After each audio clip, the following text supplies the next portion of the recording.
కృష్ణ చెప్పిన పాఠాన్ని ఎలా మనసు పెట్టి విన్నారో నేను చెప్పే పాఠాన్ని కూడా ఒక్కసారి మనసు పెట్టి కొంచెం అలర్ట్గా ఉండి చెప్పండి. పాఠం పేరు చెప్తున్నాను, హృదయం ఎక్కడున్నది.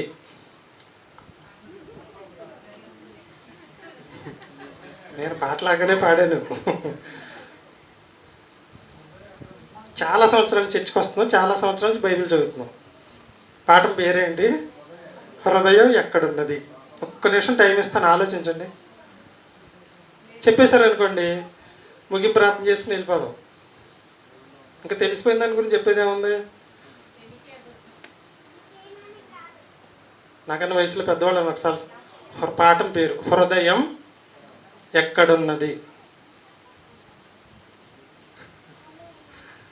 హృదయం ఎక్కడున్నది.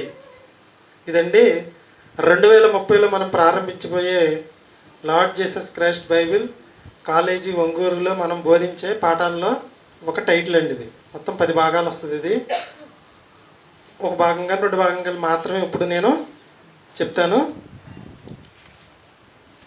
హృదయం కనిపిస్తుందా? పోనీ కనిపిస్తుంది అంటే ఎవరైనా చూసి ఉండాలి. ఇప్పటి వరకు చూసిన ఆయన ఎలా ఉంటుందని చెప్పాలి. పోనీ హృదయం అంటే ఏమిటి? నీకు హృదయం ఉందా? ఓకేనా?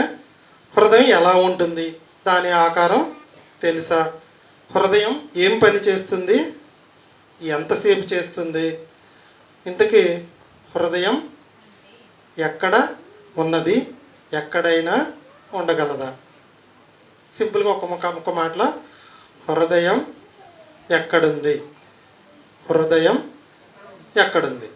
66 పుస్తకాల నుంచి మీకు వివరిస్తాను. ముందు పరిచయం చెప్తాను, కొంచెం శ్రద్ధగా వినండి. దేవుని కృపను బట్టి ఈరోజు ఈ పాఠం చెప్పటం అనేది జరుగుతుంది. ఇది మీకు అర్థం అవ్వాలి అంటే మీకు ఏది అర్థం అవ్వాలని ఎక్కడికి వెళ్ళాలి? ఇంకా వెరీ గుడ్. ప్రతిదానికి మూలం ఎక్కడ ఉంటుందంటే ఆదికాండం. ఏదేను వనంలో ఉన్న ఆదాము అవ్వల దగ్గరకు వెళ్దాం. వెళ్తే కానీ మనకి హృదయం ఎక్కడుందో అర్థం అవుతుంది. ప్రతిదాని ఆదిని తెలియజేసే గ్రంథం ఆదికాండము. యూట్యూబ్లో చూసేవాళ్ళు వీడియో కొంచెం లెంత్ ఎక్కువైనప్పటికీ ఏం చేయాలి? అర్థం కావాలి అంటే చూడక తప్పదు. చర్చిలో వినేవాళ్ళు హృదయం ఎక్కడ ఉందని తెలియాలి అంటే కొంచెం ఓర్పుతో వినక తప్పదు. ఒక చిన్న సందేశం మనకు తెలియజేయడానికి సినిమా ఎంతసేపు ఉంటుందండి? 2.5 గంటలు ప్లస్ బ్రేక్తో కలిపి 3 గంటలు. ఎంత సందేశం ఉంటుంది? 3 గంటల సందేశం ఉంటుందా? ఒక లైన్ సందేశం ఉంటుంది. తల్లిదండ్రులను చూసుకోవాలి, లేదా పెద్దలను గౌరవించాలి, భార్యాభర్తలు శుభ్రంగా ఉండాలి. చిన్న మొక్కే ఉంటుంది సారాంశం. చిన్న మొక్క సందేశం కోసం ఎంతసేపు చెప్తారు? 3 గంటలు చూపిస్తారు. అలాగే మనం చెప్పుకునే సందేశం చాలా పెద్దది, ఇంకా ఎక్కువ సమయం ఉండాలి. అంత సమయం లేకుండా నేను ఎంత తగ్గించక్క వివరంగా చెప్తాను. పాఠం పేరు ఇప్పుడు మీ మైండ్లో ఉంటూనే ఉండాలి. పాఠం పేరండి హృదయం ఎక్కడుంది. తెలుసుకోవాలి అంటే మీకు ఓపిక కావాలి. దీంట్లో 2 భాగాలు మాత్రమే చెప్తాను. మొదటి భాగం ఇప్పుడు కుదిరితే సాయంకాలం కానీ వచ్చే ఆదివారం కానీ నేర్చుకుందాం. అవకాశం ఉంటే ఈరోజు నైటే నేర్చేసుకుందాం. చెప్పండి, పాఠం పేరు ఏంటండి? నేను స్టార్ట్ చేసి ఒక 6 నిమిషాలు అయింది. ఆన్సర్ వచ్చేసిందా? ఆన్సర్ వచ్చేది తెలిపోదాం. ఒకవేళ మీకు తెలిస్తే మనసులో ఉంచుకోండి, తప్పేం కాదు. ఇప్పుడు తర్వాత నేను చెప్పిన తర్వాత నేను చెప్పిందే రైట్ అని మీరు అనుకున్నారనుకోండి, వెరీ గుడ్. ఎవరికి పైకి చెప్పవసరలా, తప్పు వచ్చినా చెప్పవసరలా. ఓకేనా? హృదయం గురించి పూర్తి వివరాలు బైబిల్ గ్రంథం మాత్రమే చెప్పగలదు. మీరు ఇంటికి వెళ్ళేటప్పుడు ఇక్కడ డోర్ దిగంగా మూలన ఫ్లెక్స్ ఒకటి ఉంటుంది చూడండి. బైబిల్ మత పుస్తకం కాదు, మహాజ్ఞాన గ్రంథం అని 25 వాక్యాలతో నా మొట్టమొదటి ఫ్లెక్స్. అప్పుడులోనే 800 రూపాయలు అయిందండి అది. ఎందుకు అంత తీసుకున్నాడు అంటే అన్ని అక్షరాలు ఎవడు చేస్తాడంటే టైప్ అన్నాడు. నీకు ఎంత కావాలో అంత నేను ఇస్తానన్నా, చేయమన్నా. ఫోటో ఉందలేండి ఫోన్లో, దాంట్లో ఇది పెట్టొచ్చని నాకు ఇప్పుడు అర్థమైంది. ఏంటండి? హృదయం గురించి పూర్తి వివరాలు బైబిల్ మాత్రమే చెప్పగలదు. రెఫరెన్స్లతో సహా మీకు ఈరోజు నేను తెలియజేస్తాను. దీనికి ముందు కొంత చరిత్ర చెప్తాను మీకు. బావిలో నీటిని మొత్తం తోడేయగలమండి? తోడుతూ ఉంటే కొడతా. నేను బావిలో నీళ్ళు ఖాళీ చేసేసాను అనేవాడు ఎవరైనా ఉంటారా? ఉండడు. అలాగే బైబిల్ అంతా నాకు వచ్చు అనగలమా? బైబిల్ పూర్తిగా తెలిసిన వ్యక్తి ఎవ్వరూ కూడా లేరు. గట్టిగా మాట్లాడాలి అంటే ఉండరు. ఒకవేళ ఎవరైనా నాకు బైబిల్ మొత్తం తెలుసు అన్నారు అంటే వాళ్ళు దేవుడి కన్నా గొప్పవాళ్ళు అని అర్థం. దేవుడి కన్నా గొప్పవాళ్ళు ఉండరు. కాబట్టి వాక్యమే దేవుడు. కాబట్టి నువ్వు ఎంత తోడుకుంటే అంత వస్తానే ఉంటుంది, ఇంకా అంత ఉంటానే ఉంటుంది. తప్పితే అయిపోవటం అనేది, నాకు తెలిసిపోయింది అంటం అనేది ఏది కూడా లేదు. వాక్యమే దేవుడు కాబట్టి దేవుడి కన్నా గొప్పవాడు ఉండడు. ప్రస్తుత కాలంలో బైబిల్ అంతా మాకే తెలుసు అనుకునే కొందరు బాధకులు చెప్పే మాట ఏంటంటే, నా చివరి కోరిక ఏంటంటే బైబిల్ చెప్తూ చచ్చిపోవాలి, ప్రార్థనకి వెళ్తూ చచ్చిపోవాలి, యాక్సిడెంట్ అయిపోయినా పర్వాలా. ఏంటి? బైబిల్ చెప్తూ చచ్చిపోవాలి, చర్చికి వెళ్తూ లేదా ప్రార్థనకి వెళ్తూ దేవుని పనికి వెళ్తూ చచ్చిపోవాలి. కరెక్టేనంటారు ఇది?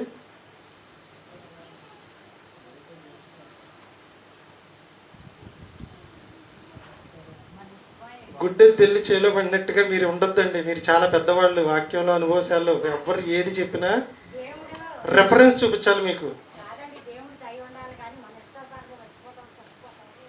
వాక్యం చెప్తూ చచ్చిపోతే స్వర్గానికి పరలోకానికి వెళ్ళిపోతామా?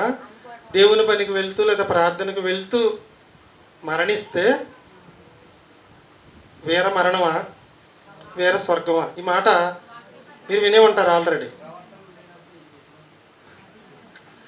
కృష్ణ వాదించి 4 వారాల నుంచి పోతున్నాడు మనల్ని. అదే ఏది? వాక్యం చెప్తూ చనిపోతే అదే వీరమరణం. సైనికుడు డ్యూటీలో ఉండి చనిపోతే వీరణ మరణం ఎలాగో, వాక్యం చెప్తూ చచ్చిపోతే అదే వీరణ మరణం అని జనాలకి ఏం చేస్తున్నారంటే నూరు పోసేస్తున్నారంటే. దేవుడి గురించి మాట్లాడుతూ చనిపోవాలి, అదే నా చివరి కోరిక. సంఘస్థులందరూ నరాల్లో ఎక్కించేశారండి ఇది. చర్చికి వెళ్ళి వస్తూ చనిపోతే లేదా వాక్యం చెప్తూ చనిపోతే డైరెక్ట్ పరలోకం. ఏమండి? మరి దీనికి బైబిల్ ఆధారం ఏమైనా ఉందా అంటే లేదు. మరి బైబిల్ ఏం చెప్తుందంటే, బైబిల్ ఏం చెప్తుందంటే అసలు పరదేశంలో ఉన్న వాళ్ళు మీకు తెలిసిన వాళ్ళు ఎవరో చెప్పండి. అబ్బా వెరీ గుడ్. ఆదాం లేడా? ఆదాం ఉన్నాడా లేడా చెప్పండి. ఉన్నాడు. హవ్వ ఉందా లేదా? నోవాహు ఉన్నాడా? అబ్రహాం ఉన్నాడా? ఆ కాలంలో ఉన్న లాజరు ఉన్నాడా? ధనవంతుడి కాలంలో ఉన్న లాజరు. ఇస్సాకు ఉన్నాడా? యాకోబు ఉన్నాడా? యోసేపు ఉన్నాడా? యోబు ఉన్నాడా? సంసోను ఉన్నాడా? వీరి లిస్ట్ అంతా ఫిబ్రవరి 11లో తర్వాత చూసుకోండి. వీళ్ళల్లో ఎంతమంది వాక్యం చెప్తూ చచ్చిపోయారు, సంఘానికి వెళ్తూ చచ్చిపోయారు? నాకు ఒక్కళ్ళ పేరు చెప్పండి.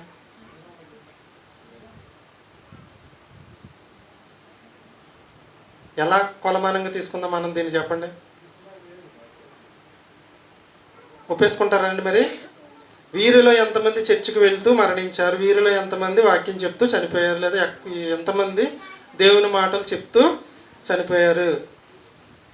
వాక్యం చెప్తూనే చచ్చిపోవాలండి. వాక్యం కోసం వెళ్తూనే చచ్చిపోవాలండి. పొరపాటును ఎవరైనా చర్చికి వెళ్తూ కాక, చర్చిలో కాక, పాఠం చెప్తూ కాక చచ్చిపోతే వీళ్ళు చెప్పే మాట ఏంటంటే, ఇక్కడ చర్చ జరుగుతుంది రాకుండా ఆడు ఎక్కడికి వెళ్ళాడు, చచ్చిపోయాడు. వీళ్ళే డిక్లేర్ చేసేస్తారు, సర్టిఫికేట్ కూడా ఇచ్చేస్తారు, రిజిస్ట్రేషన్ కూడా చేయించేస్తారు. చెప్తారు ఎవరా? దానికి ఆదికాండంలో మీరు చూసుకుంటే 15:15లో మంచి వృద్ధాప్యమందు పాటి పెట్టబడదు అని దేవుడు అబ్రహాముకు వాగ్దానం ఇచ్చాడు. 25:8లో అబ్రహాము నిండి వృద్ధాప్యమునకు వచ్చిన వాడే మంచి ముసలితనమునందు ప్రాణము విడిచి మృతి పొంది తన ప్రతల యొద్దకు చేర్చబడెను. అంతేనండి.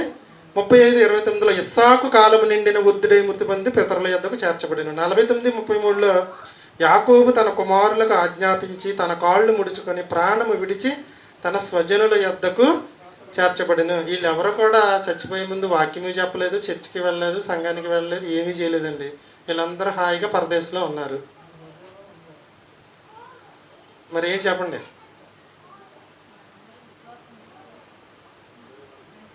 వాక్యం చెప్తూ మరణిస్తే పరలోకం, చర్చికి వెళ్తూ లేదా దేవుని పనికి వెళ్తూ మరణిస్తే పరలోకమా?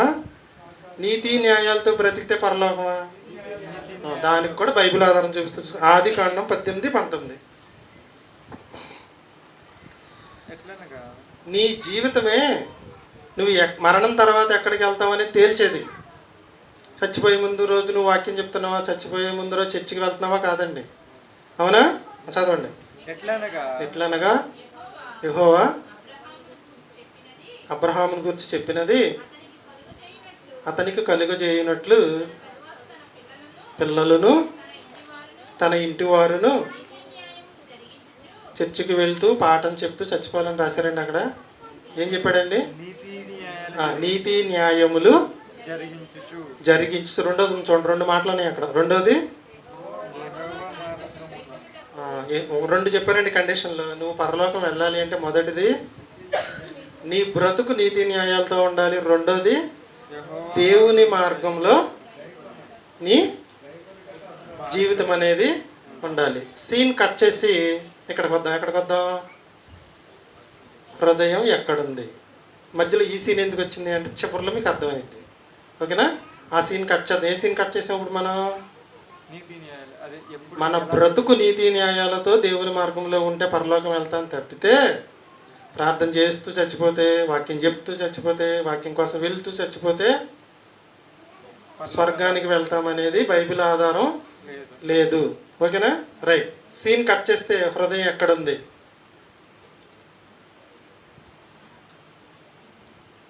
హృదయం ఎక్కడున్నది? ఇదంతా ఎందుకు చెప్పాను అనేది ముందు చెప్పిందంతా మీకు చివరిలోకి అర్థమవుతుంది. మనిషికి ఉన్న సహజ లక్షణాలు మనం క్రితం జనవరిలో నేర్చుకున్నాము. ఒక సహజ లక్షణం ఏంటంటే ఎవరు ఏది చెప్పినా నమ్మేసే సహజ లక్షణం ఉంటుందండి. మనిషికి ఉన్న సహజ లక్షణం ఏంటంటే ఎవరు ఏది చెప్పినా అది మంచి అవనివ్వండి, చెడు. కోడల గురించి అత్తకు కానీ, అత్త గురించి కోళ్ళకు కానీ, ఎవరి గురించి ఏది చెప్పినా ముందేం చేస్తారంటే ముందు నమ్మేస్తారు అంతే. అలాగే పాపం అవ్వగారు కూడా నమ్మేసింది, ఆదాం గారు కూడా నమ్మేశాడు. నేను తిన్నాను, చావలేదు, చూసుకో, నువ్వు కూడా తినంది, చక్కగా తినేశాడు. ఏది చెప్పినా నమ్మేసే లక్షణం అనేది ఉంది. కానీ మీరు మాత్రం లోకంలో ఎవరు ఏది చెప్పినా నమ్మండి నమ్మకపోండి, కానీ బైబిల్కి సంబంధించి ఏది చెప్పినా బైబిల్ ఆధారం ఉంటేనే నమ్మాలి. బైబిల్ ఆధారం ఉంటేనే నమ్మాలి. బైబిల్లో ఎవరైనా వాక్యం చెప్తూ చచ్చిపోయారా? యేసుక్రీస్తు ఎలా చచ్చిపోయాడండి?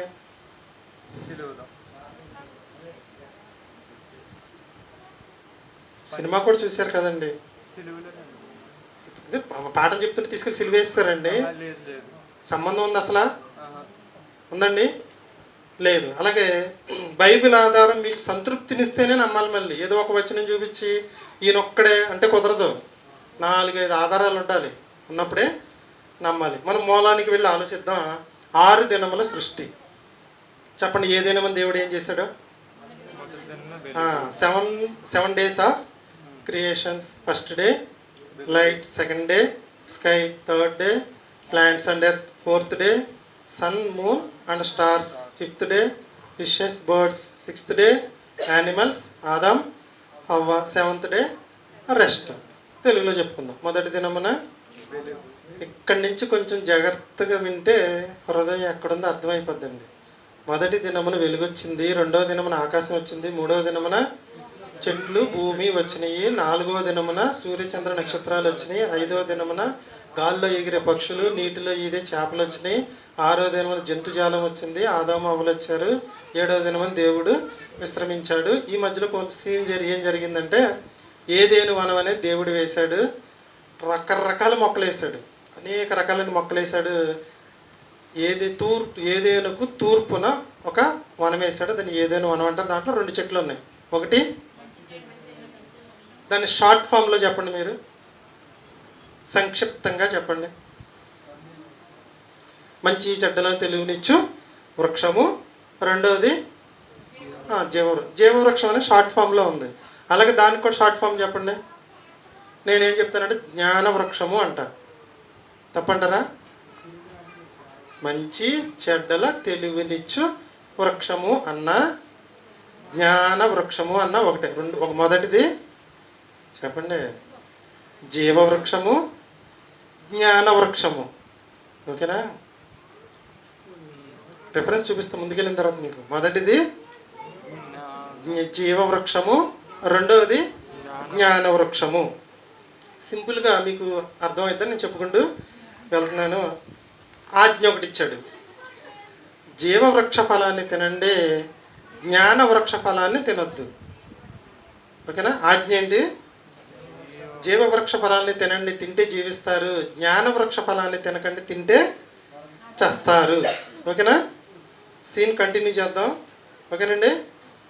పండు తిన్న తర్వాత దేవుడు ఆదాముని ఎన్ని ప్రశ్నలు అడిగాడు? చూసి చెప్పండి, పర్వాలేదు, నేనేమన్నా. ఇక్కడే దొరికిపోతుంది మీకు ఆన్సర్. హృదయం ఎక్కడున్నది? పండు తెంచింది అవ్వ, తింది, ఆదాము తీసుకొచ్చింది, ఆదాము కూడా తిన్నారు. మరి దిగంబరులని తెలిసింది. అలా దేవుడు వచ్చాడు, వచ్చి ఎన్ని ప్రశ్నలు అడిగాడు? ఎప్పటి నుంచో వింటున్నాం మనం, ఎప్పటి నుంచో వింటాం. చూసి చెప్పమంటే నేను మిమ్మల్ని ఏమంటలా. ఆదికాండం 3వ అధ్యాయం చూసి దేవుడు ఆదాముని ఎన్ని ప్రశ్నలు అడిగాడు? 2 ప్రశ్నలు. ఒకళ్ళు 1 అంటున్నారు, ఒకళ్ళు 2 అంటున్నారు, నేనేమో 3 అంటున్నాను, ఇంకొకళ్ళు 7 అంటున్నారు. రిఫరెన్స్ చెప్పమంటారా? పండు తిన్న తర్వాత దేవుడు ఆదాముని ఎన్ని ప్రశ్నలు అడిగాడు? ఆదాము ఎన్ని ప్రశ్నలకు సమాధానం ఇచ్చాడు? 3 ప్రశ్నలు. వెరీ గుడ్, ప్రసాద్ కరెక్ట్ చెప్పేశాడు. దేవుడు ఆదాముని అంటే 3 ప్రశ్నలు అడిగాడంట. ఆదాము గారు ఎన్ని ప్రశ్నలకు సమాధానం చెప్పాడు? అడిగిన ప్రశ్నలు 3, ఆదాము గారు ఎన్ని ప్రశ్నలకు సమాధానం చెప్పాడు?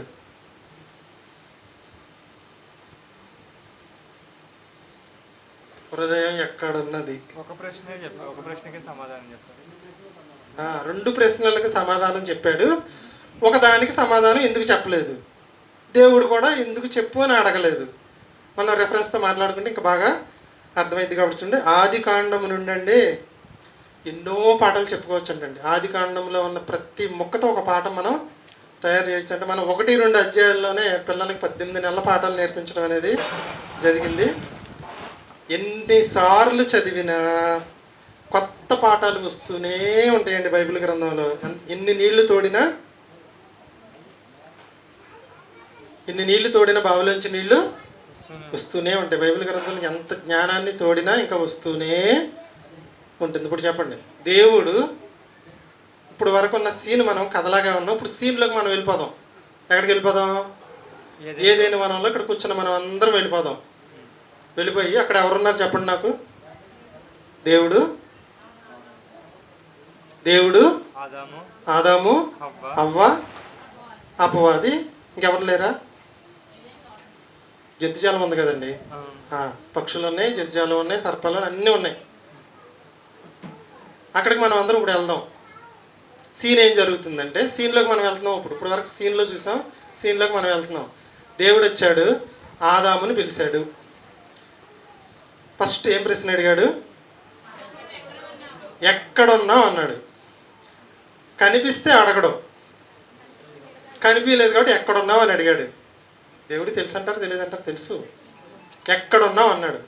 నేను దాక్కున్నాను, దిగంబరినై ఉన్నాను కాబట్టి దాక్కున్నాను. మొదటి ప్రశ్న ఏంటి చెప్పండి మీరు?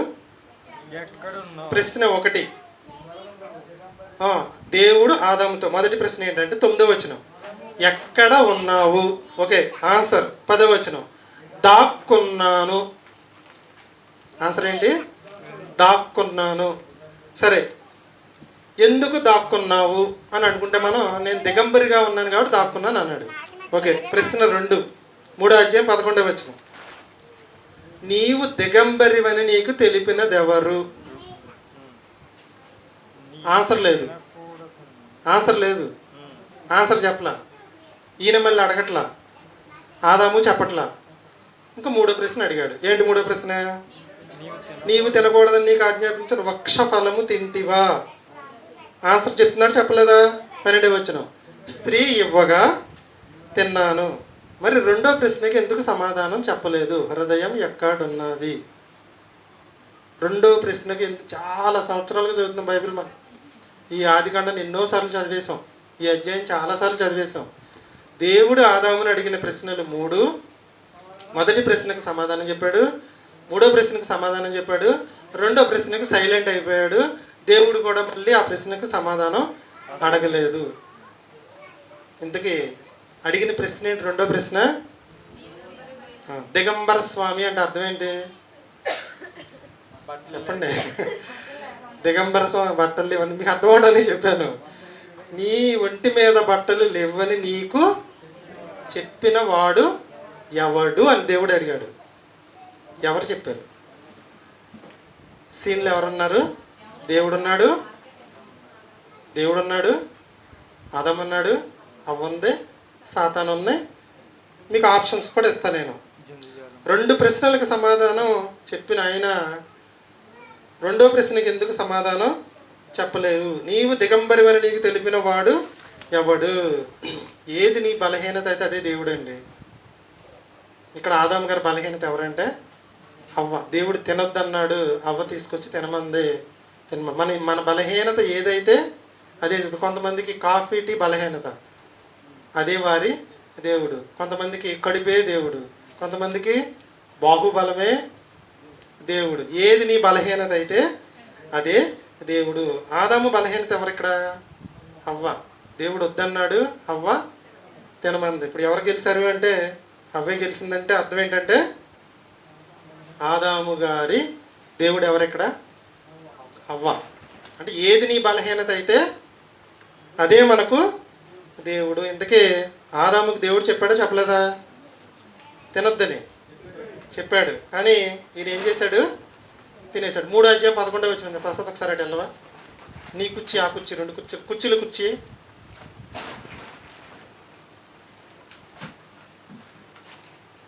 ఇంకో కుర్చీ కూడా ఏమా? కుర్చీలు కుర్చీ వేసి ఆగుతాయి. రాయి పెట్టి లేకపోతే రాయి పెట్టి.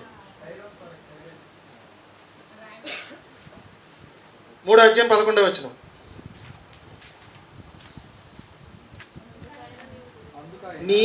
నీవు దిగంబరివని నీకు తెలిపిన వాడు ఎవడు?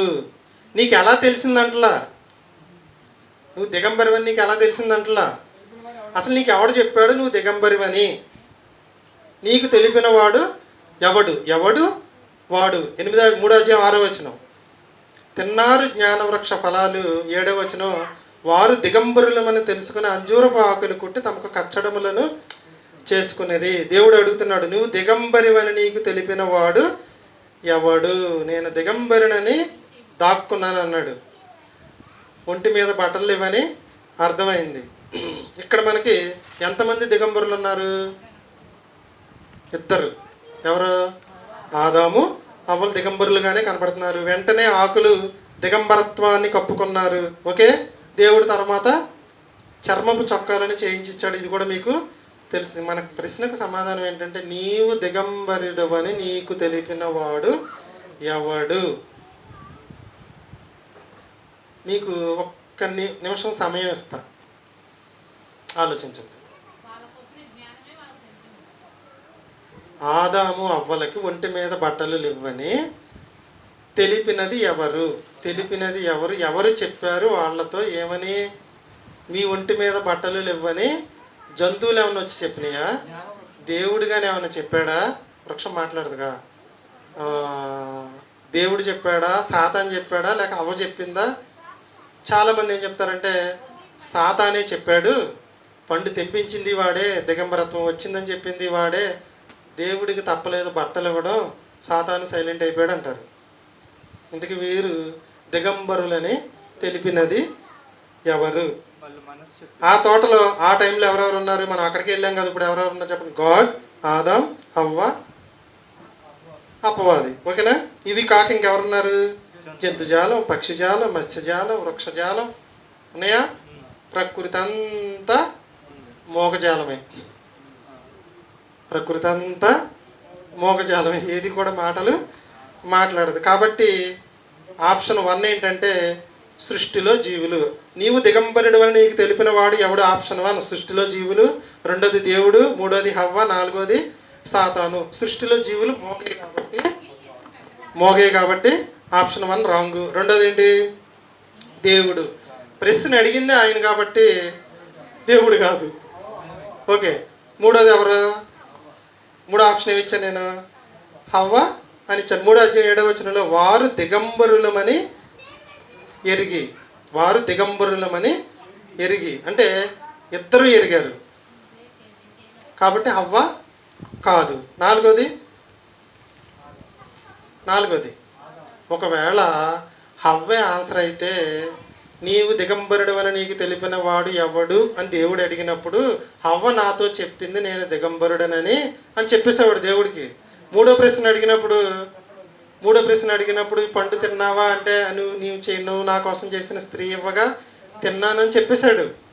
రెండో ప్రశ్నకు కూడా ఆన్సర్ హవ్వే అయితే హవ్వ అని చెప్పేసేవాడు. అంటే సైలెంట్ అయిపోయాడంటే హవ్వ కాదు. మూడోది ఎవరు? సాతాను. ఒకవేళ సాతాను కానీ చెప్పాడా ఏమండి? 3వ అధ్యాయం 13-14 వచనాలు చూడండి. 3వ అధ్యాయం 13-14 వచనాల్లో హవ్వని దేవుడు అడుగుతాడు, ఎందుకు తిన్నావు అంటే హవ్వ ఏం చెప్పింది? సాతాను ఇవ్వగా తిన్నామని చెప్పారు. అంటే సాతాను గురించి చెప్పారు కానీ రెండో ప్రశ్న అడిగినప్పుడు మాత్రం సాతాన్ అనే మాట అనలా. అంటే సాతానా? అవునా? సాతాను కూడా కాదు. మరి ఎవరు? వాళ్ళ మనసు. సృష్టిలో జీవులు కాదు, దేవుడు కాదు, ఆదాము కాదు, హవ్వ కాదు, అపవాది కాదు. మరి ఎవరు? నీవు దిగంబరుడు అని నీకు తెలిపినది ఎవరు? ఏమండి? ఆప్షన్ 4 కూడా ఏమని తెలియదు మనకి? రాంగ్. సృష్టిలో జీవులు, దేవుడు, హవ్వ, సాతాను. మరి ఇప్పుడు హవ్వ సాతాను చెప్పగా తిన్నానని చెప్పింది, హవ్వ ఇవ్వగా తిన్నానని చెప్పాడు ఆదాము. అదే హవ్వ దిగంబరుడవు అని చెప్పినా సాతాను చెప్పినా దేవుడు చక్క చెప్పేశాడు. ఏమని? నేను దిగంబరుని దాక్కున్నా అన్నాడు మొదటి ప్రశ్నకి. మూడో ప్రశ్నకి స్త్రీ ఇచ్చగా తిన్నానని చెప్పేశాడు. రెండో ప్రశ్న కూడా చెప్పేసేవాడు. అయితే హవ్వ అని చెప్పేసేవాడు, లేదంటే అపవాదం చెప్పేసేవాడు. చెప్పలేదు అంటే వాళ్ళిద్దరూ కాదు. మరి ఎవరు? నీవు దిగంబరుడు అని నీకు తెలిపిన వాడు ఎవడు? ఇక్కడ సీన్ మనం కట్ చేసి వేరే సీన్లోకి వెళ్దాం, అప్పుడు మీకు బాగా అర్థమైంది. ఓకేనా? ఇక్కడ కూర్చున్న వాళ్ళు 90% బాప్తిసం తీసుకున్నారు. మీరు పాపులని మీకు తెలిపినది ఎవరు? ఇంటికి వచ్చి చెప్పాడండి. చెప్పింది నీకు అర్థమైంది. సీన్ కట్ చేస్తే మీరు పాపులని ఊళ్ళో ఎవరన్నా వచ్చి చెప్పారా? దేవుడు వచ్చి చెప్పాడా? యేసుక్రీస్తు వచ్చి చెప్పాడా? సాతాను వచ్చి చెప్పాడా? ప్రకృతి వచ్చి చెప్పిందా? ఇది మీకు అర్థమైంది. ఆ సీన్ మీకు అర్థమైంది. అడగన మళ్ళీ. ఈ చర్చిలో బాప్తిసం తీసుకున్న వారు ఉన్నారు కాబట్టి ఎందుకు తీసుకున్నారు అని అడిగితే నేను పాపినని గ్రహించి బాప్తిసం తీసుకున్నానని చెప్తారు. ఇంతకీ నీవు దిగంబరుడు అని నీకు తెలిపిన వాడెవడని దేవుడు అన్నట్లుగా నీవు పాపివని నీకు తెలిపిన వాడెవడు? నువ్వు పాపివని నీకు తెలిపిన వాడు ఎవడు? దేవుడు అడుగుతున్నాడు. నువ్వు దిగంబరుడు అని, రెండింటికి ఒకటే ఆన్సర్ గుర్తుంచుకోండి. నీవు దిగంబరుడు అని నీకు తెలిపిన వాడు ఎవడో, నువ్వు పాపివని నీకు తెలిపిన వాడు ఎవడో. ఎవడో? ప్రకృతి కాదు, దేవుడు కాదు, మనుషులు కాదు, దెయ్యము కాదు. మరి ఎవరు?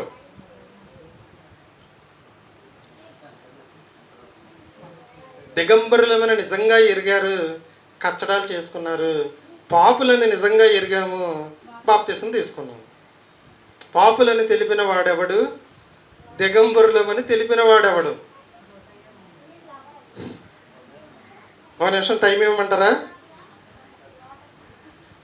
ఒక ప్రశ్న వస్తుంది అక్కడి నుంచి, ఇంతకీ మీకు తెలుసా అని. నాకు తెలుసండి.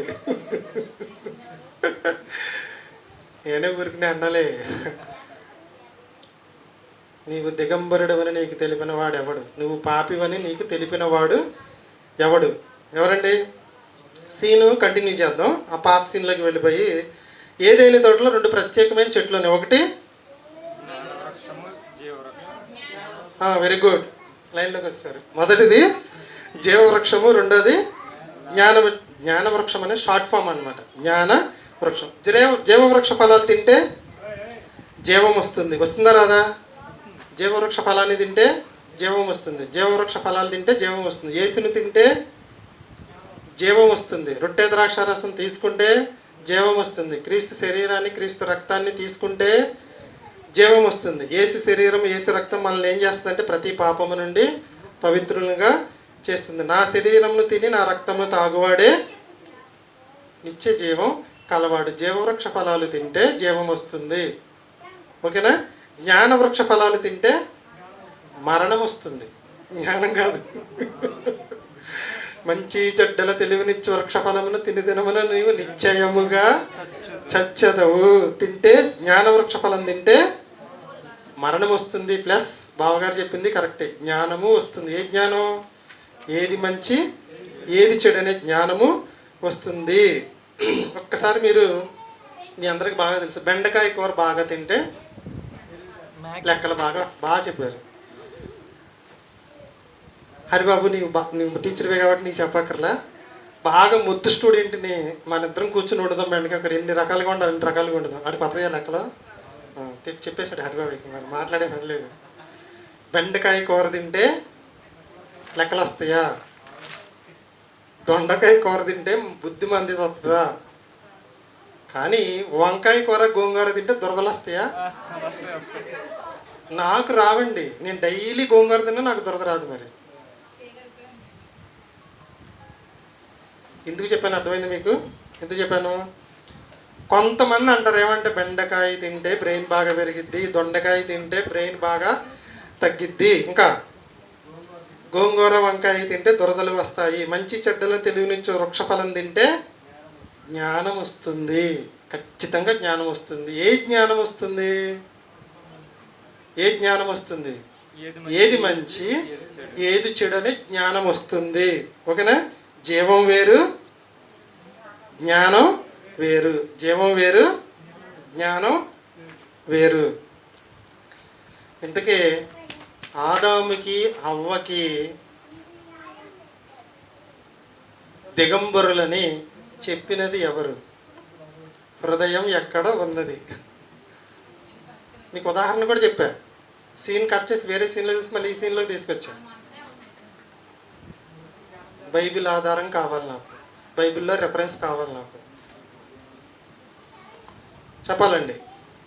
ఆదాము పాపం చేసిన తర్వాత జ్ఞాన వృక్ష ఫలాలు తిన్న తర్వాత దేవుడు అంటున్న మాట, చేస్తున్న పని ఏంటంటే ఆదికాండం 3:21, 22, 23, 24 వచనాల్లో ఒకవేళ మరలా ఈ పండు తిని మళ్ళీ జీవం పొందుకుంటాడేమోనని గెంటి వేసి అగ్ని జ్వాలలు పెట్టి కెరూబుల్ని ఏర్పాటు చేయడం అనేది జరిగింది. అంటే మళ్ళీ తింటే ఏమొస్తుంది? జీవం వస్తుంది కాబట్టి కట్ చేసేసాడు. అంటే జీవవృక్ష ఫలం తింటే జీవం వస్తుంది, జ్ఞానవృక్ష ఫలం తింటే మరణంతో పాటుగా ఏమొస్తుందంటే జ్ఞానం అనేది వస్తుంది. పండు తినకముందు మంచి చెడ్డలు ఎరిగారా ఎరగలేదా?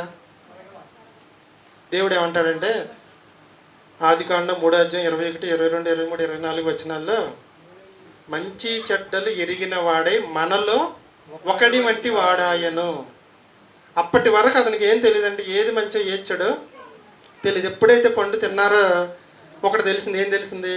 ఇది మంచి ఇది చెడు, ఇది మంచి ఇది చెడు అనే జ్ఞానం వచ్చింది. అంటే మంచి చెడ్డలను వివేచించే జీవిగా మారాడు. అంటే ఇది మంచి ఇది చెడు అని చెప్పే స్థితిలోనికి మారాడు. జీవవృక్ష ఫలం తింటే జీవం, జ్ఞానవృక్ష ఫలం తింటే మరణం. మీరు గుర్తుంచుకోండి, నేను జ్ఞానవృక్ష ఫలాన్ని తింటాను, జీవవృక్ష ఫలాన్ని కూడా తింటానంటే కుదరదు. ఎప్పుడైతే జ్ఞానవృక్ష ఫలాన్ని తెంపాడో జీవవృక్ష ఫలాన్ని కట్ చేస్తాడు దేవుడు.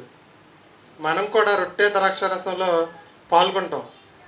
జ్ఞానవృక్ష ఫలాన్ని తినేసి ఇక్కడికి వచ్చి జీవవృక్ష ఫలాన్ని తింటానంటే కుదరదు. అర్థం అవ్వలేదు నేను చెప్పింది? ఇంకా పాపంలోనే ఉంటూ రొట్టె ద్రాక్షారసంలో పాలు పొందుకున్నాం అనుకోండి, ఉపయోగం ఏమీ లేదు. జ్ఞానవృక్ష ఫలాన్ని పక్కన పెట్టి జీవవృక్ష ఫలాన్ని మాత్రమే మనం భుజించాలి. అప్పుడు మనకేమొస్తుంది? జీవం అనేది వస్తుంది. ఆ పండు తింటూ ఈ పండు తినకూడదు, ఈ పండు తినకుండా ఆ పండుని తినాలి. ఏ పండు అది? జీవవృక్ష ఫలము. ఇలా పాపంలోనే ఉంటూ రొట్టె ద్రాక్షారసం ఇప్పుడు కూడా తీసుకోకూడదు. పరిశుద్ధుడిగా రొట్టె ద్రాక్షారసంలో పాల్గొనాలి. తీసుకునే ముందైనా ఒక్కసారి క్షమించమని దేవుణ్ణి అడిగి ఆ రొట్టెను మనం తీసుకోవాలి, ద్రాక్షారసాన్ని మనం తీసుకోవాలి. మనలో పాపం ఉండి ఒప్పుకోక రొట్టె ద్రాక్షారసం కానీ తీసుకుంటే అది శాపంగా మారుతుంది. జ్ఞానవృక్ష ఫలం అంటే మంచి చెడ్డలను తెలివినిచ్చు వృక్ష ఫలం తినగానే వారిద్దరికి ఒక ఆలోచన వచ్చిందంటండి. ఎవరిద్దరికి? ఆదాము అవ్వలకు ఒక ఆలోచన వచ్చింది. ఏమని? ఏది మంచి ఏది చెడు, ఏది తప్పు ఏది ఒప్పు అని జ్ఞానం వచ్చేసింది వాళ్ళకి. వచ్చేసి ఏం చేశారు?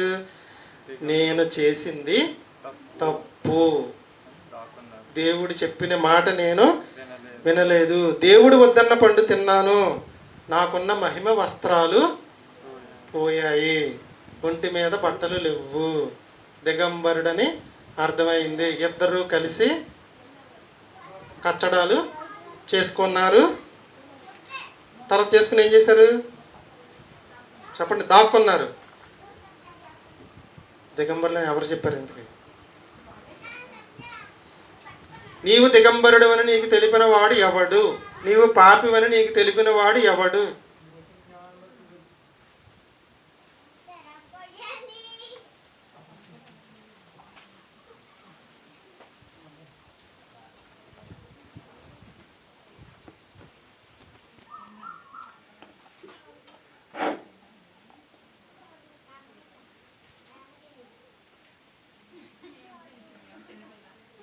పాఠం పేరు ఏం చెప్పాను మీకు? హృదయం ఎక్కడున్నది. అది తెలియాలంటే ఇంత ఉన్నది. చెప్పండి, హృదయం ఎక్కడుంది? పాఠం పేరు. ఆన్సర్ ఎక్కడుందండి? నీవు దిగంబరుడవని నీకు తెలిసిన వాడు. చెప్పండి. నీవు దిగంబరివని నీకు తెలిపిన వాడు ఎవడు? ఇక్కడే ఉంది. ఎవరు కూడా హృదయం అని అంటలేదు. ఎందుకని? ఆన్సర్ హృదయం కాదు. పాఠం పేరు హృదయం ఎక్కడుంది అని చెప్పాను కాబట్టి ఈ ఆదాము గారికి నీవు దిగంబరివని నీకు తెలిపిన వాడు ఎవడనగానే చాలా మంది చెప్పే సమాధానం ఏంటంటే అతని హృదయమే అతనికి చెప్పేసింది అంటారు. అవునండి, హృదయమే అయితే బైబిల్ ఆధారం చూపించాలి. హృదయం కాకపోతే వేరే ఏదైనా ఉంటే దానికి నేను బైబిల్ ఆధారం చూపిస్తాను. మీరు హృదయం అని అనుకుంటే ఆధారం చూపించాలి. ఆధారం లేదు. ఏదనేది మీకు ఆధారం చూపిస్తాం. యోహాను సువార్త. నీవు దిగంబరివని నీకు తెలిపిన వాడు ఎవడు? ఇక్కడ చూడండి, మీకు యోహాను సువార్త 8వ అధ్యాయం 1వ వచనం.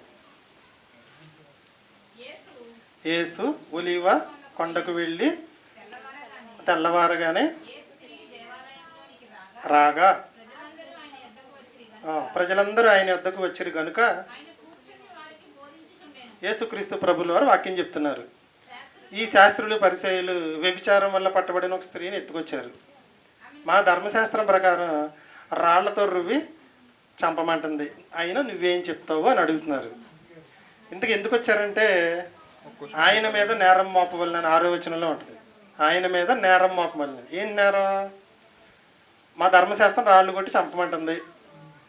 ఓకే అన్నాడు అనుకోండి, మళ్ళీ ధర్మశాస్త్రం చూపుతారు. నరహత్య చేయకూడదు కదా అని మళ్ళీ తిప్పి తిరకాసి పెడతారు. అందుకే నేను సైలెంట్గా వీళ్ళ విషయం అంతా అర్థమయ్యి నేల మీద ఏమో వ్రాయిచుండెను. జనాలందరూ ఏం చెప్తారంటే వాళ్ళు పాపాలు రాస్తారంటారు. కాదని మీకు ఇప్పుడు అర్థమైపోద్ది.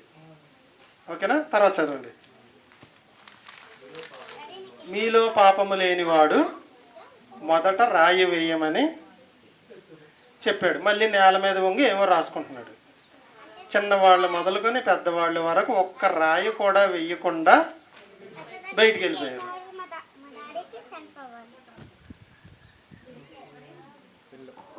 మరి వాళ్ళు పాపులని వాళ్ళకి తెలిపినది ఎవరు? అంతే కదా. హృదయం కాదు. ఆన్సర్ హృదయం కాదు. జాగ్రత్తగా వినండి. ఇక్కడ ఇంతమందికి కూడా ఉన్నాడా?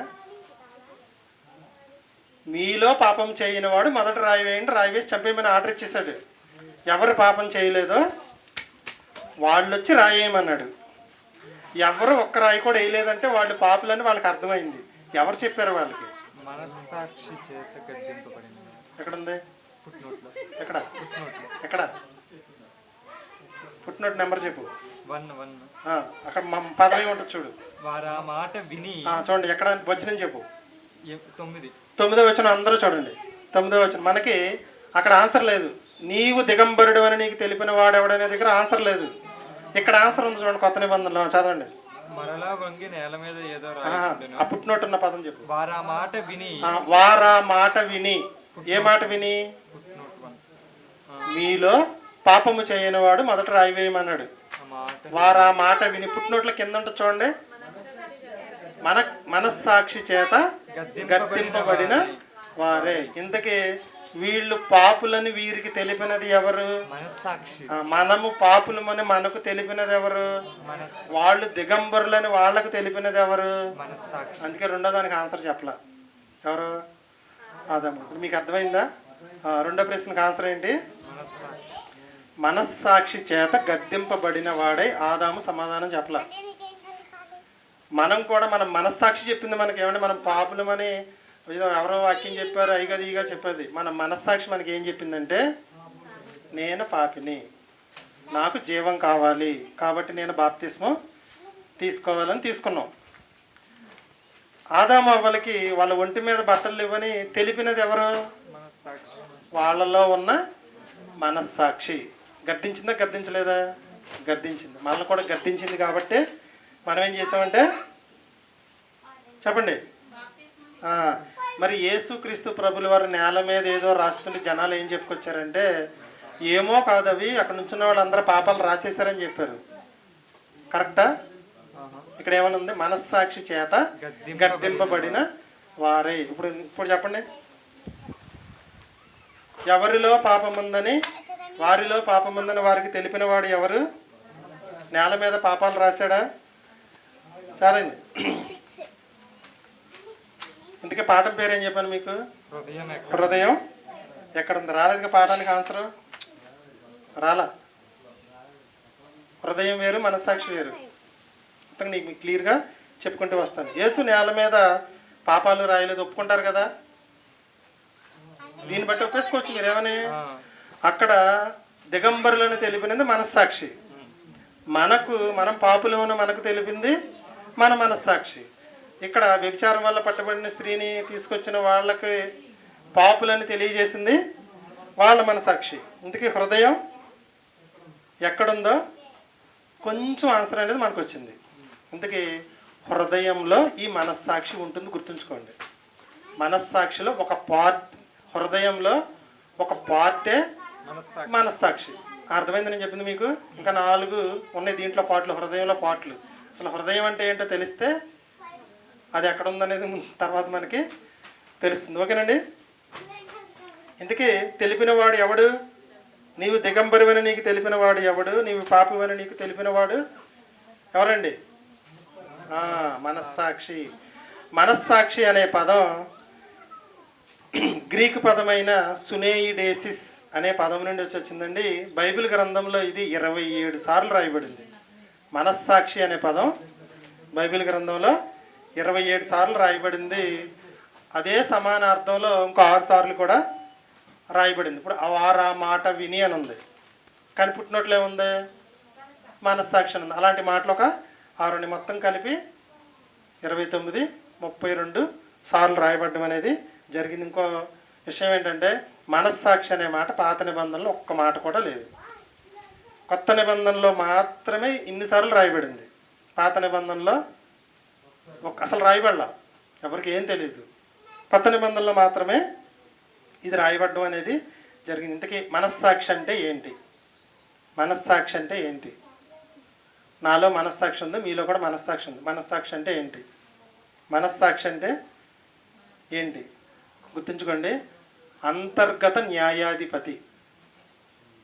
ఏమంటే ఇది చాలా అత్యవసరమైన మెసేజ్ క్రైస్తవ ప్రపంచానికి. అంతర్గత న్యాయాధిపతి. ఇది మన చేష్టలను సరైనవా కాదా అని మనకు తెలియజేస్తుంది.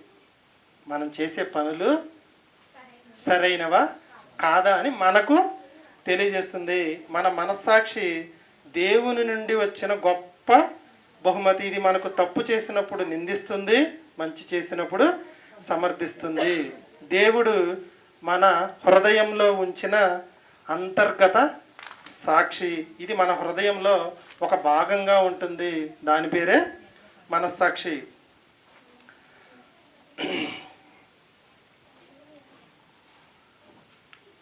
ఇప్పుడు మీకు ఎన్ని సందర్భాలు చూపించాను? మీకు మనదొక సందర్భం చూపించా.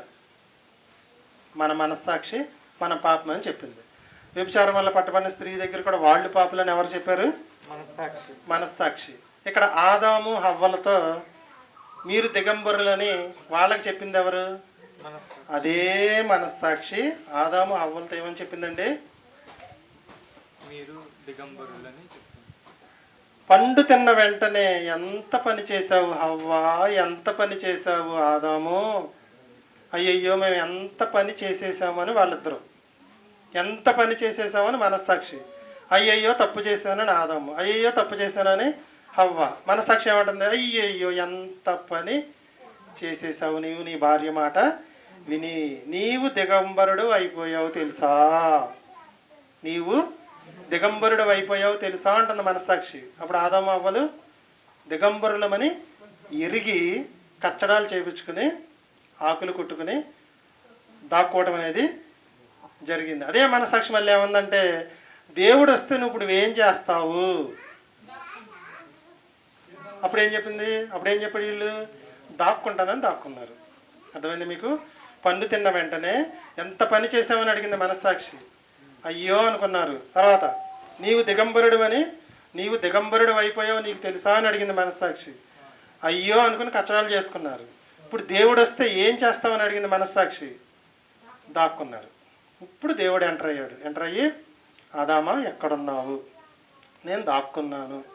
ఎందుకు దాక్కున్నావు అంటే, ఎందుకు దాక్కున్నావు అని అడగలా, చెప్తున్నాడు. నేను దిగంబరుడనై ఉన్నాను కాబట్టి నీకు భయపడి దాక్కున్నాను అన్నాడు. రెండో ప్రశ్న, అసలు నువ్వు దిగంబరుడు అని నీకెవరు చెప్పారు? ఒకవేళ మూడో ప్రశ్న, నేను తినొద్దన్న పండుగని తిన్నావా అని అడిగాడు. తిన్నాను, అగో అవ్వ ఇచ్చింది తిన్నాను అన్నాడు. దేవుడు మళ్ళీ అవ్వ దగ్గరికి వెళ్ళి అడిగితే ఇక సర్పం ఇచ్చింది తిన్నాను అంది. కానీ రెండో ప్రశ్నకి సమాధానం సైలెంట్ అయిపోయింది. అది కొత్త నిబంధనలోకి వచ్చేటప్పటికి మనకి అర్థమైంది అనమాట. అంటే దేవుడు వచ్చి నువ్వు తప్పు చేశావు, నీవు ఒప్పు చేశావు అని మనతో చెప్పండి. అందరూ ఒక మాట ఏంటంటే ముగించేసుకున్నాం, సమయం అయిపోయింది. మనం ఏదైనా తప్పు చేసినప్పుడు అందరి దగ్గరికి అస్తమానం దేవుడు వచ్చి కూర్చుని పలానా ఏ, పలానా బి, పలానా సి, పలానా జెడ్ నువ్వు చేసింది తప్పు, ఇదిగో పలానా నువ్వు చేసింది రైట్ అని అస్తమానం అందరి దగ్గర కూర్చోకుండా దేవుడు ఏం చేశాడంటే, కోటేశ్వరయ్య, కూర్చోకుండా దేవుడు ఏం చేశాడంటే మనుషులందరిలో ఒక సిస్టమ్ పెట్టాడు. ఇది ప్రపంచ మేధావులకు కానీ, ప్రపంచ శాస్త్రవేత్తలకు కానీ, ప్రపంచాన్ని ప్రస్తుతానికి వెళ్తున్న ఏ టెక్నాలజీకి కూడా తెలియని టెక్నాలజీని దేవుడు మన హృదయంలో ఒక పార్ట్గా పెట్టాడు. ఏంటది?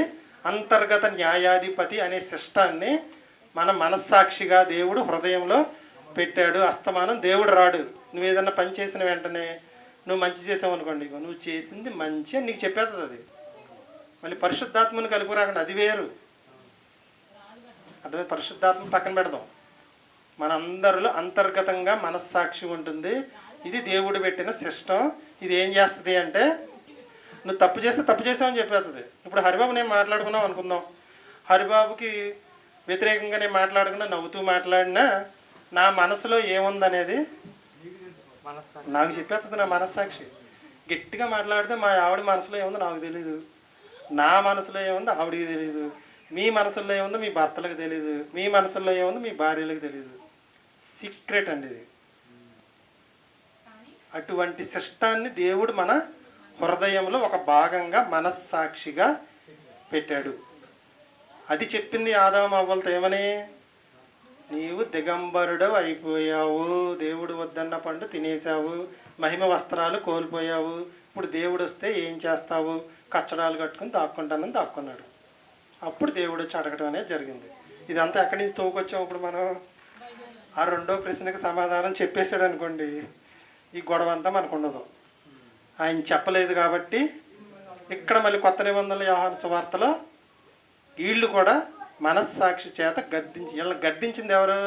యేసుక్రీస్తు కాదు, దేవుడు కాదు, చుట్టూ ఉన్న మనుషులు కాదు.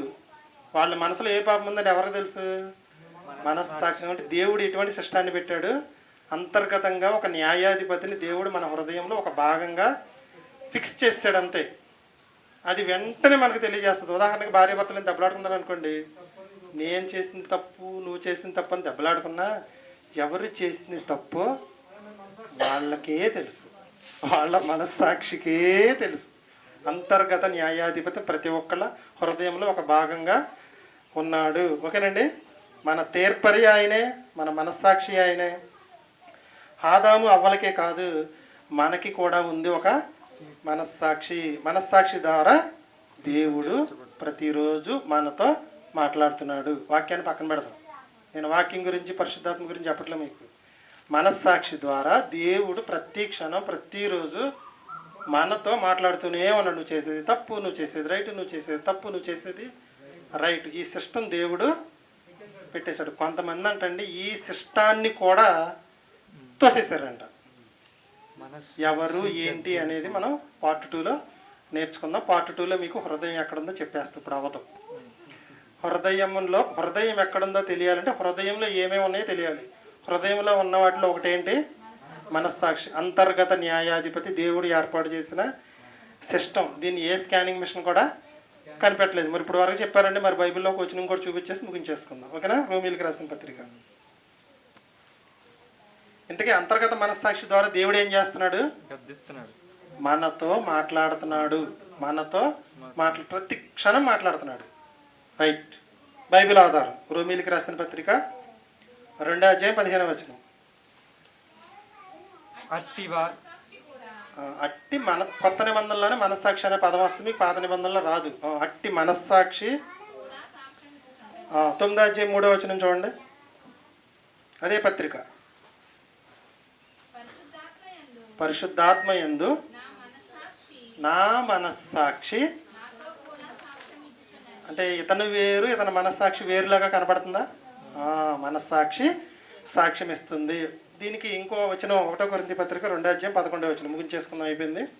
కొరింథీయులకు రాసిన మొదటి పత్రిక 2వ అధ్యాయం 11వ వచనం. మీరు స్పీడ్గా చదవద్దు. నా సంగతులు నాలో ఉన్న మనుషాత్మ అంటే వెరీ గుడ్, భావాన్ని తీసుకోవాలి. నాలో ఉన్న సంగతులు నాలో ఉన్న మనస్సాక్షికే తప్ప చుట్టుపక్కల ఉన్న వాళ్ళు ఎవరికీ తెలియదు. కాబట్టి ఎవరు మనల్ని ఏం చేయలేరు. నువ్వు చేసేది తప్పు, నువ్వు చేసేది రైటు, నువ్వు దిగంబరుడు అని చెప్పే ఛాన్స్ లేదు, నువ్వు పాపం అని చెప్పే ఛాన్స్ లేదు.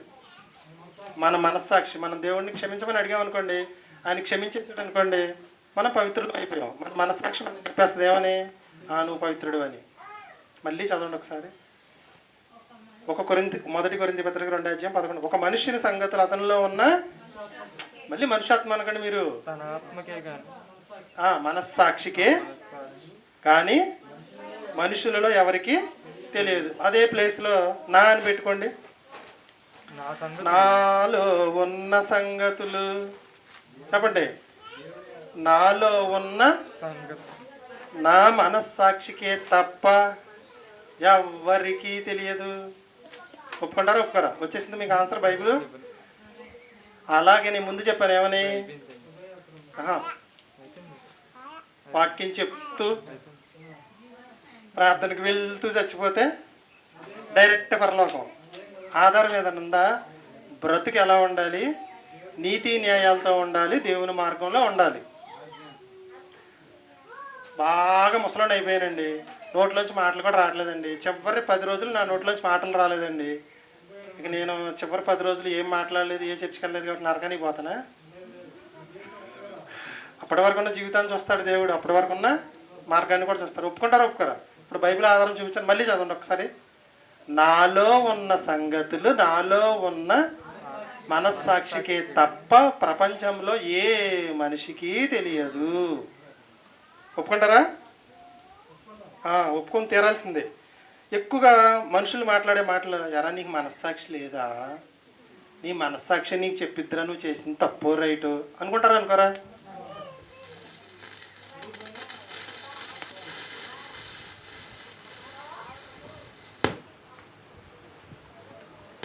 తెలియకపోయినా కాదండి, ఉందని అందరికీ తెలుసు, కానీ ఇంత వివరంగా తెలియదు అంతే. నీకు మనస్సు లేదా, మనస్సాక్షి లేదా? ఒకసారి దాన్ని అడిగి చూడు. నీ మనస్సాక్షి చెప్తుంది మన ఇద్దరిలో ఏది రైటో ఏది తప్పు అని అంటూ ఉంటారు. ప్రభు బలలో పాల్గొనేటప్పుడు కూడా మన మనస్సాక్షి ఎలా ఉండాలి అంటే పవిత్రంగా ఉండాలి. గుర్తుంచుకోండి, మనసులో ఎటువంటి కల్మషం ఏమీ లేకుండా రొట్టె ద్రాక్షరసం జీవవృక్ష ఫలాన్ని తీసుకోవాలి. జ్ఞానవృక్ష ఫలాన్ని తినకుండా. అంటే మంచి చెడ్డలో తెలివినిచ్చే వృక్ష ఫలం అంటే మీకు అపార్థం చేసుకోవద్దు, అర్థం చేసుకోండి. పాపము జోలికి పోకుండా ప్రభువు బల్లలో పాల్గొనాలి. ప్రతి ఆదివారం ప్రభు బల్ల ఎందుకు అంటే ఈ వారం రోజులు మనం ఏదైనా చేస్తుంటే ఆ రొట్టె ద్రాక్షరసం మనం తీసుకోవటం వల్ల మనలోకి ఏమొస్తుంది? జీవం వస్తుంది. ప్లస్ యేసుక్రీస్తు ఏం చేస్తాడంటే నెక్స్ట్ వీక్లో అటువంటి పాపంలో నువ్వు పడిపోకుండా నిన్ను రక్షిస్తాడు. కాబట్టి ఆయనకున్న పేరేంటంటే, ఆయనకున్న పేరేంటి? రక్షకుడు అని అర్థం. మనల్ని రక్షిస్తాడు కాబట్టి ఆయన్ని రక్షకుడు అని పిలుస్తారనమాట. ఇంకా మనలో పాపము ఉంచుకుని కూడా మనం రొట్టె ద్రాక్షరసంలో పాల్గొంటున్నాం అనుకోండి, అది మనకు శాపం అవుతుంది. ఇంతకీ హృదయం ఎక్కడుందనేది సాయంకాలం చూద్దాం. హృదయంలో ఉన్న ఒక దాని గురించి నేర్చుకున్నాం. ఏంటది? మనస్సాక్షి. ఇది మన 2030లో బైబిల్ కాలేజీలో నేర్పించే సిలబస్లో ఒక భాగం. మొత్తం 8 భాగాలోనే 2-3 భాగాలు మాత్రమే చెప్తాను. ఓకేనా? కుదిరితే సాయంకాలం 2వ భాగం. అండ్ ఈరోజు టైం టేబుల్ సాయంకాలం హరిబాబుది ఉంది, ప్రసాద్ ఉంది, కృష్ణది ఉంది. ప్రసాద్ చెప్తున్నావుగా, కృష్ణ చెప్తున్నావుగా, నువ్వు చెప్పగా. హరిబాబు నాకు ఇచ్చేసాడండి. హరిబాబు నేను చెప్తాను. ఈ పూట కావ్య అది నాకు ఇచ్చింది, చెప్పాను. ఓకేనా? ఈరోజు కోడేశ్వరిది లేదండి. పార్ట్ 2 చెప్పేసుకున్నది. హరిబాబు ప్లేస్ నాకు ఇచ్చేసాడు కాబట్టి పార్ట్ 2 సాయంకాలం చెప్పేస్తా. కాస్త సాధ్యమైనంత వరకు తొందరగా రండి. మంచి విషయాలు చెప్పి మీకు పంపిస్తాను. ముగించేస్తాగా మళ్ళీ ముందుకి కొనసాగించను. సాయంకాలంతో మనస్సాక్షి గురించి 8 భాగాల సారాంశాన్ని సంక్షిప్తంగా చెప్పేస్తాను. ఎవరు కూడా మిస్ అవ్వద్దు. ఓకేనా? సర్వేశ్వరబాబు గారు రొట్టె ద్రాక్షరసం అయిన తర్వాత ముగింపు మాటలు చెప్తారు. ముగించేసుకుని వెళ్ళిపోతాం. అంటే మన అందరిలో ఎటువంటి సిస్టమ్ పెట్టాడు దేవుడు? దేవుడు అస్తమానం మన దగ్గరికి వచ్చి నువ్వు చేసే తప్పు ఒప్పు అని చెప్పే పని లేకుండా మన హృదయంలో ఒక భాగంగా మనస్సాక్షిని ఏర్పాటు చేసి, అంతర్గత న్యాయాధిపతిని ఏర్పాటు చేసి, నువ్వు చేసేది తప్పు, నువ్వు చేసేది రైట్ అని ఇమ్మీడియట్గా మనకి తెలియజేస్తున్నాడు. అయినా మనుషులు ఏం చేస్తున్నారంటే మనస్సాక్షిని తోసేస్తున్నారు. అది ఏంటనేది మనం సాయంకాలం చూద్దాం. ప్లస్ మీకు హృదయం ఎక్కడుందనేది కూడా చెప్పేస్తాను. మీరు ఒక పాట విన్నారు, గుర్తుందా? ఆ పాట తెలిస్తే కొంచెం 4-5 చరణాలు నేర్చుకుంటారండి. బట్టి కాదు, ఆ పాటలోనే ఉంది పాఠం. ఓకేనా? హృదయం ఎక్కడున్నదనే పాట దాంట్లోనే ఉందండి పాఠం. సాయంకాలం నేర్చుకుందాం. ఓకే, రొట్టె ద్రాక్షరసం.